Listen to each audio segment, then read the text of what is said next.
Hello everyone and welcome to my Sister Wives Today channel. I hope everyone is having a wonderful day. Before we begin, please hit the subscribe button and give this video a thumbs up. Sister Wives Sneak Peek. Meri Brown is anxious to discuss her business plans with her estranged husband, Kody Brown, and his lone surviving wife, Robyn Brown. Meri worries that Kody may misinterpret her business deal. Meri informs her longtime friend Jen in the exclusive sneak peek clip for Sunday's episode of Sister Wives that she intends to relocate the apparel portion of her company from Flagstaff, Arizona to Utah, where she manages her late mother's B&B. Robyn, Meri acknowledges, is the only one who's really going to care and is honestly going to kind of have a problem with it, so I need to let her know. The idea causes me a lot of anxiety, she continues, but Jen reassures her that Robyn will understand. I'd like my relationship with Kody to get to a place where we have a good marriage relationship, but that's not where it is right now, Meri acknowledges. And I feel like he's going to think I'm done with this relationship when I tell him I'm moving my business up to the B&B, and that's not where I am, she continued.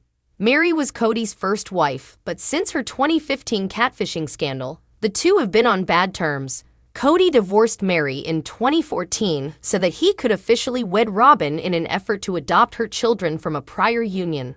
Robyn has been quite distraught over the family's breakup since Janelle Brown and Christine Brown's divorces in 2021 and 2022, respectively. The tragic consequence is currently being depicted in Season 18 of the TLC reality series about the Brown family. Fans of Sister Wives are now aware that Meri and Kody's union fails in the end. Meri and Kody announced that they had permanently terminated their marriage in a joint statement in January. Leon Brown, a child of Meri and Kody, came out as transgender in 2022.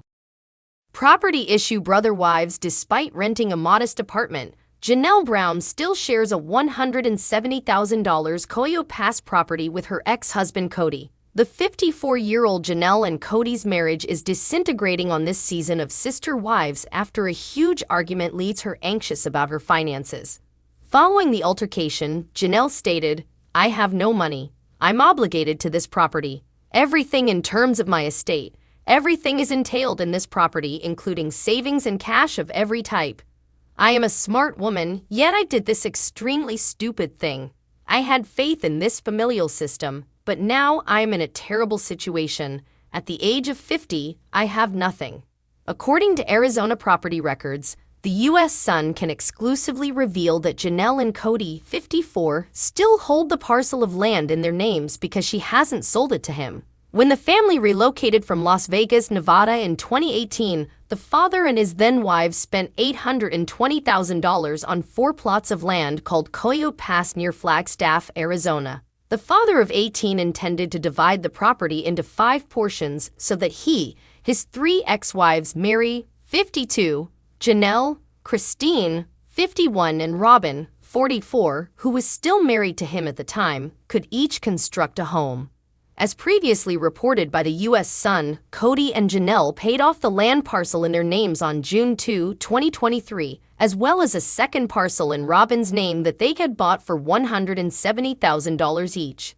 The amount owed to Fidelity National Title Agency was completely paid on June 2, 2023, according to the deed of release and full reconveyance for both plots that the U.S. Sun obtained. Fidelity National Title Agency was owed $146,200 for the properties, with a down payment of $23,800. One of the properties bought on June 25, 2018, was in the names of Janelle and Kody, and the other was in the names of Robyn and Kody.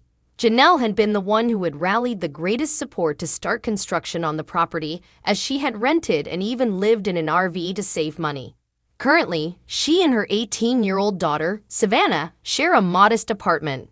She provided an explanation of the episode's financial situation. "We relocated to Flagstaff and we purchased this property. We each had a vision that we would pursue. We primarily paid cash for everything, which is how we were able to purchase it. On a chunk of it, we were forced to take out a private mortgage. Simply put, we lacked the necessary funds. Like any other mortgage, if we do not pay it off, we risk losing the property." Kody digs his fingers into the sand. Then, while he defended his choice to acquire the $890,000 house to house his children with his fourth wife, she mentioned that he shares ownership of it with Robin. He continued by encouraging Janelle to do the same. As no new permits have been filed, the U.S. Sun can confirm that the family has not yet started making plans to construct on the land. This season, Kody and Janelle, who have 6 children together, had a quarrel that ended their marriage. Kody accused her of disobeying his rigorous COVID regulations and not making their kids follow them. Janelle said that the CDC's recommendations were followed by her family and that her family had not received his list of regulations. She also refused to expel their sons from her house because they disobeyed the regulations. Kody cited Robin as the reason he stayed with her both during and after the pandemic. Kody sought an apology after his sons confronted Robin about not seeing their father, which prevented the family from spending Christmas together. Following the altercation, Janelle added, "I feel like Kody and I are no longer going to be a couple." That much drama occurred. There had been such an accumulation. Despite the harshness of the remarks, the sentiment was one of completion. "It took me a half hour to recover from the conversation's shock. I called him and told him to come get his things. He is, in my opinion, not at home. He believes that divorcing his wife would reflect poorly on him. He appears to overlook that person, which fits with his tendency. He doesn't want the burden of being the spouse who declares, 'I don't want to be married anymore,' so he wants you to say it's over." In November 2021, Christine made Kody's separation from her public. After Christine split from Kody in 2021, an insider exclusively told Us Weekly he and Meri have had zero relationship in recent years. "It's all fake," the source claimed at the time. They're together for TV, essentially. After only a few months of dating David Woolley, she moved to Utah with their 13-year-old daughter Truly, and in April, they made an engagement announcement. According to an earlier article from the U.S. Sun on July 28, 2022, Christine gave Kody and Robin the parcel she had been given in exchange for $10. On Sister Wives, Christine complained about how Kody spent most of his time at Robin's house because she was the only wife who would adhere to his rigorous COVID regulations. "The most I can do for you today is to pretend," Christine stated in the scene where the wives were choosing their land tracts. "I want to return to Utah. I don't want to move into the land. Why would I want to live on the same property with a broken marriage when he's got a good marriage over there? Who would ever choose to live that way?" On another episode, Christine remarked, "I feel that Robin is more important to Kody. I consented to being an equal wife as well as a sister wife." In a different scenario, she said to him, "It's been heartbreaking being your wife for years." With the other spouses gathered around him in the final scene, Kody yelled at Christine, "You never tried to have a decent relationship with these folks, and that's the reason I'm angry off. After all these years, it's just a knife in the kidneys. I've made sacrifices because I adore you." Robin and Kody continue to be married legally. Meri declared her breakup with Kody in January. With Robin and their 5 children, Kody is still residing in their $890,000 Flagstaff house. Thanks for watching. If you like this video, so please don't forget to subscribe my channel and don't miss any update.